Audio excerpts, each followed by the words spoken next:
One of Robert Greene's 48 laws of power is use absence to increase respect and honor. The story of St. John Chrysostom is a great example of that.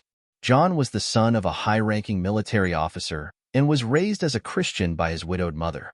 Although he studied law under a distinguished pagan rhetorician, Libanius, he gave up his profession to study theology, ultimately becoming an ascetic hermit monk. When his health gave way, he returned to Antioch and became an ordained deacon in 381 and a priest in 386. Over the next 12 years, he established himself as a great preacher, and his homilies, sermons, were well regarded. In 387, John calmed the riotous citizens of Antioch, who had treated the images of the sacred emperors with disrespect and were threatened with reprisals, with a famous course of sermons known as the homilies on the statues. His brilliant exposition and moral teaching have the note of universality. His words remain forceful, and his humorous sallies are still as pungent as when they provoked laughter in the congregations of Antioch and Constantinople. He was concerned above all for the spiritual and temporal welfare of the needy and oppressed. He was not alone among the early fathers in speaking out against the abuse of wealth. He believed that personal property is not strictly private but a trust. In his eloquent, moving, and repeated insistence on almsgiving, he frequently taught that what was superfluous to one's reasonable needs ought to be given away. In 398, John was called to Constantinople to be its archbishop, much against his will. There he gained a large following among the people, but his teachings on the misuse of riches angered the wealthy and influential. An unscrupulous alliance against him was made by Eudoxia, the wife of the Eastern Roman Emperor Arcadius, and the archbishop of the rival see of Alexandria, the powerful Theophilus.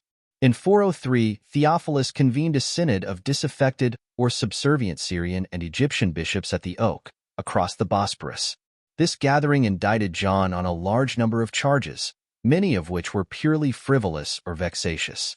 John refused to appear before the synod, whereupon it condemned him and professed to depose him from his position.